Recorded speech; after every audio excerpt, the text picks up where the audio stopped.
Today, we're diving into a fascinating and central topic in the world of silver, finance, and our monetary systems. The question is, should silver be decentralized? To answer this, we need to first consider what decentralization really means and how it fits within the broader context of silver's role as money.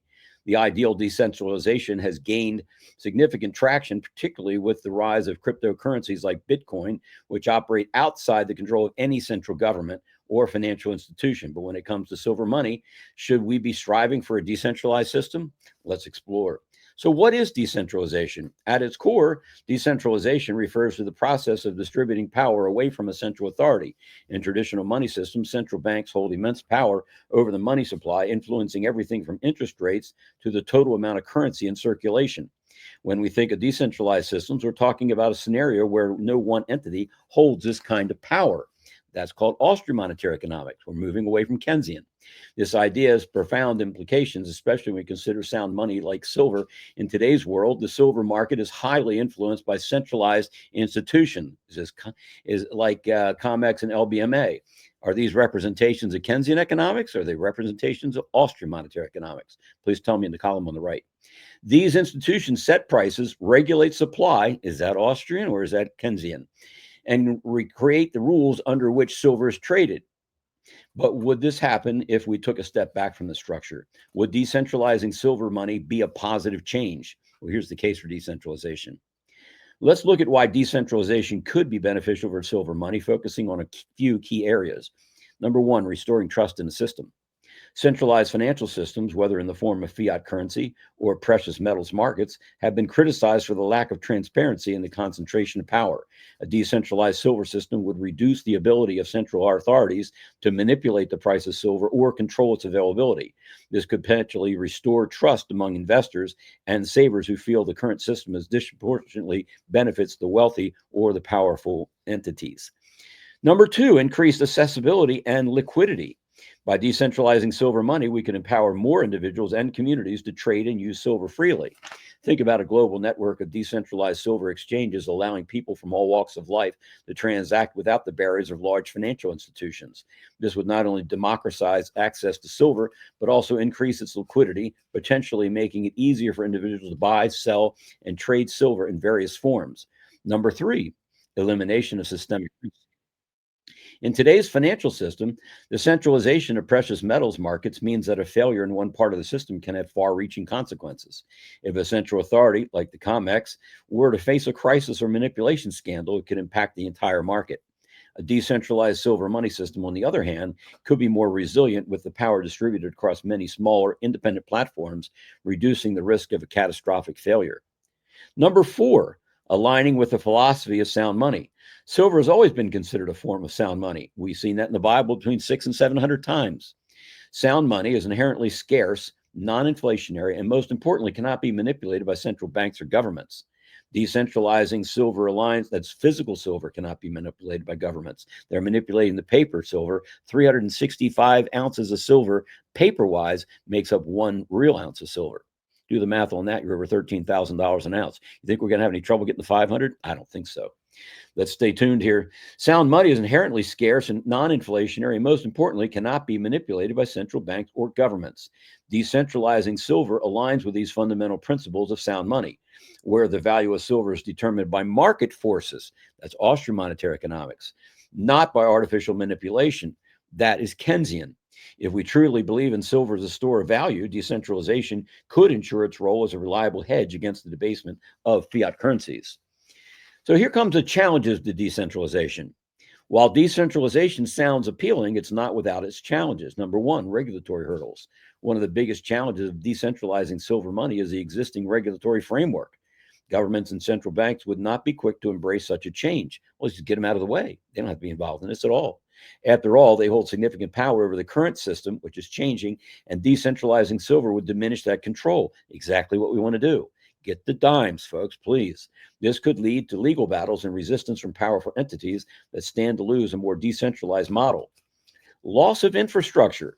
For decentralization to work effectively, we would need robust infrastructure. While cryptocurrencies like Bitcoin have digital platforms for decentralized transactions, silver, being a physical commodity, requires a different kind of setup. How do you decentralize something that is physical, like silver coins, bars, or even silver backed tokens? The logistics of decentralized silver money, storage, transportation, verification, transaction methods are far more complex than digital currency systems, but they do ensure that the person holding it owns it. Potential for volatility. A decentralized silver market could experience higher volatility, especially if there's no central authority managing the supply. Again, is that Austrian monetary economics or is that Keynesian? I'll give you a clue, it's Keynesian. Or setting price floors. Who does that? Central authority is Keynesian. Let the free market decide. That's Austrian monetary economics. This could deter some investors from adopting silver as a stable store of value, as the fluctuations in price might be more pronounced than they already are. Could decentralization work for silver? Absolutely. Watch. So, should silver money be decentralized? While the case for decentralization holds many compelling arguments, there are also significant hurdles to overcome. In an ideal world, a decentralized system for silver would allow individuals to freely exchange and store their wealth without the interference of central authorities. This would align with the broader vision of a financial system based on sound money, free from manipulation and centralized control, back to Austrian monetary economics. However, the transition to such a system would require more than just wishful thinking. It would demand innovation, technological advances, and significant shifts in both market infrastructure and regulatory landscapes. Still, with the increasing push towards decentralization in the broader financial world, particularly through blockchain technologies and decentralized finance, that's known as DeFi, the idea of silver is truly decentralized form of money is worth exploring. So, in conclusion, as we wrap up today's oratory, one thing is clear. The future of silver money could very well hinge on decentralization. Each of the 207 individual countries on the face of the planet will be having their own sovereign money. That's decentralization. Whether it's the quest for greater transparency, the desire for a more resilient financial system, or the wish to return to the fundamental principles of sound money, decentralization offers a vision of a silver's future that many might find appealing. I think we will. But it won't be easy. The road to decentralizing silver money would require overcoming substantial challenges. I'm up for it. Are you? Yet the potential rewards, greater financial freedom, less manipulation, and a return to sound money could make and will make the journey worthwhile.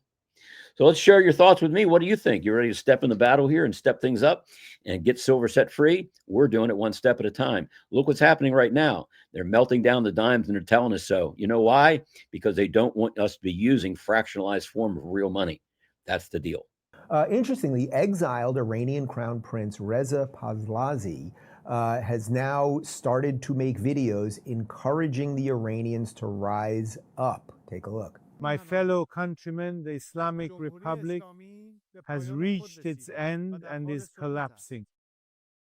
Khamenei, like a frightened mouse, has gone into hiding and lost control of situation. What has started is irreversible. The future is bright, and we will get through this historic turning point. In these difficult days, my heart is with all the defenseless citizens who have been harmed and have fallen victim to Khamenei's warmongering and delusions. By standing with the people, protect your lives. Play a historic role in the transition from the Islamic Republic and take part in building Iran's future. A free and prosperous Iran lies ahead of us. May I soon be by your side. Long live Iran. Long live the people of Iran. Okay, I should note that that was an AI translation. He was speaking Farsi, which is the native language of most Iranians. Iran is about about 60%? We just checked, 61% Persian. So they're under the Islamic Republic, the mullahs, but they're 61% Persian. So he spoke that in Farsi.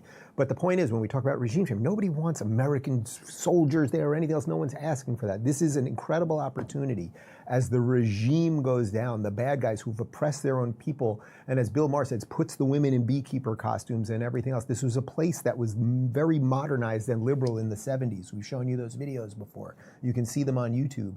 It could return to that. And that is actually what most of the other nations in the area want. Lebanon does not want Hezbollah, which is an Iranian proxy, running their country, which it largely has been doing. Like, it's time to end this nonsense.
Well, here we go. In the future, Iran will no longer be called Iran. It will be called Persia.